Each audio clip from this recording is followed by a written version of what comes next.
Hello, and welcome to the very first episode of CADP Coaching in a Nutshell, a video series where I will be sharing meaningful insights to support your work with children, adolescents, parents, and families through the lens of professional coaching. My name is Hettiyadura, and I'm a parenting and child development specialist with over 15 years of experience, and I'm also the creator of the world's first ever ICF accredited coach education specialization encompassing child, adolescent development, and parenting. So, if you were wondering what is CADP, CADP stands for Child, Adolescent Development, and Parenting. I'm really glad you're here because in this episode, I will be shedding light on unseen challenges that professional CADP coaches face and what it means to be truly prepared when working with minor clients. So, if you're ready to explore with openness and curiosity, just like a child would, let's dive in. As we explore this topic, I would like to begin with a question. What has been one of the most challenging situations you have encountered in your work with a minor? If you are someone who coaches children or adolescents, you are already aware that coaching minors is not the same as coaching adults. Obviously, their brains are still developing, and therefore their capacity for self-expression, emotional regulation, and problem solving is still in progress. And this means the issues they face often don't show up as words, but as behaviors and emotional responses. And if we are not deeply attuned to our minor clients, we may misread or even unintentionally dismiss what they are trying to communicate. This is where our coaching presence becomes more than just a competency. It becomes our anchor. Yes, when it comes to professional coaching, the International Coaching Federation, which is the gold standard in coaching, has provided us with a solid and steady foundation. At the same time, in CADP coaching, which is a specialization, we must stretch beyond skills and techniques.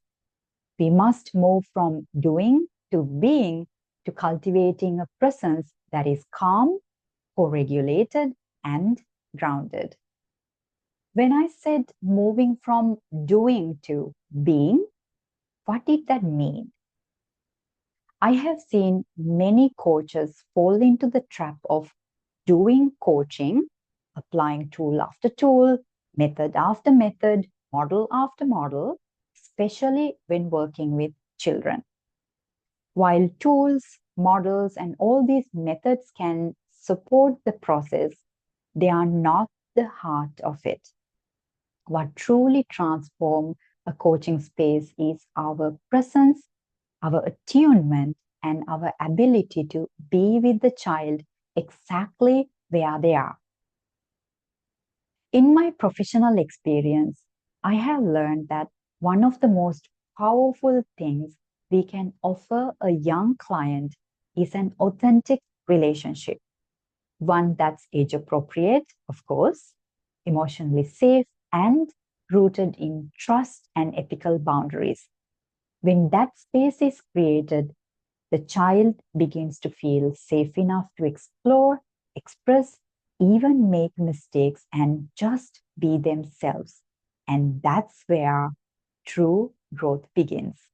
So, for me, I have learned that as a professional, emotional regulation is key because working with minors means stepping into the unknown again and again because you never really know what might unfold in a session. And because their well being is in our care, even if it's just for 20 minutes, we must be prepared to respond with clarity and responsibility. It's very important. So, as we are speaking about preparedness, from a CADP coaching perspective, preparedness also means crisis management, and it's not optional, it's essential. So, to look at this from a practical perspective, just in the last few weeks, two of my mentees reached out with serious concerns where their young client had expressed suicidal thoughts. Now, this is a very serious concern. And also, these were well trained, certified CADP coaches who had gone through thorough protocols for crisis management, which is a crucial part of our CADP program. And yet, they described this moment as deeply unsettling, which is completely understandable. The truth is that coaching minors brings unseen responsibilities, and we must be ready, not with just protocols, but most importantly, with our presence. You may have seen the new TV series on Netflix, Adolescence, and if you haven't watched it yet, please be aware of the spoiler here. So, there is an episode where a psychologist is met with a strong resistance and emotional intensity from an adolescent person. It was a brief and striking moment, and it reminded me of somewhat similar situation I experienced in a recent year. Although it was a completely different scenario, environment, and also I wasn't operating as a psychologist, a 15-year-old client challenged me with an emotionally charged conversation, which I wasn't expecting at that moment at all. And despite my years of experience, skills, and expertise, I found myself shaken. But it also served as a powerful reminder for me that no matter how seasoned we are, we must always remain open and prepared for what we cannot predict when children are involved. Let me provide you with another example. So, in a recent session held within an educational setting, a teenage student opened up to me about being exposed to sexual content by a group of peers. And he expressed feeling pressured to go along with it, fearing that if he didn't, he would become a target for bullying. That conversation required deep presence, immediate safeguarding action, and also careful collaboration with the appropriate professionals and caregivers. It was a very tricky, complex, and emotionally demanding situation. And it reminded me yet again why we must always have one foot rooted in care and the other in readiness. We must remember that the world has changed and it will continue to change rapidly, whether we like it or not, and we have no control over it. So, parenting and child development today are shaped by digital realities that are still unfolding, which we have no clue of. So, as professionals, this means our work with minors also must evolve, and we need deeper knowledge, stronger systems of support, and most of all, grounded awareness. Now, please know that I'm not sharing this to alarm you, but to underscore the weight of the responsibility we hold as professionals, because sometimes things are not as they seem.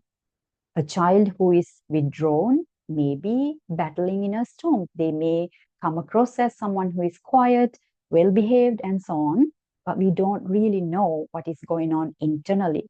The same way, a teenager who lashes out may be calling for safety, calling for attention to something much deeper, a developmental need. So, this is why our coaching presence must be laser focused, compassionate, and responsive. So, long back when I was studying Montessori philosophy, one of my professors said, if you choose to work with children, you must have the eyes of an owl and tentacles of an octopus. Of course, at the time, I took it lightly because I didn't understand what she meant. I was not this experienced. But now, after years of working with young people, I understand her words more deeply than ever. And I carry this wisdom with reverence. And I'm so grateful to her for sharing this nugget of wisdom that day. All right. So I hope that some of these experiences I shared with you sparked valuable insights for you. And as we are closing today, I invite you to pause and reflect on a few questions if you are up for it. What are your greatest challenges in this work involving minors? And also, how do you currently navigate emotionally intense or unpredictable moments with your young clients? And the third question I would like to offer you is, if you were to identify one thing that could help you deepen your presence and preparedness when working with minors, what would that be? I hope that you take a moment to sit with these insights and they guide your next step in becoming an even more grounded and effective professional coach. Thank you very much for being here and engaging with me today. And most importantly, thank you for the work that you do. The impact you make on a child's life is never to be underestimated because it ripples through their development and far beyond. So remember that. And I hope this reflection supports your journey. I will see you in the next episode of CADP Coaching in a Nutshell. In the meantime, if you would like to share your thoughts or questions, feel free to reach out in the comment section or send me a direct message. And I wish you success, strength, and serenity every step of the way. See you soon.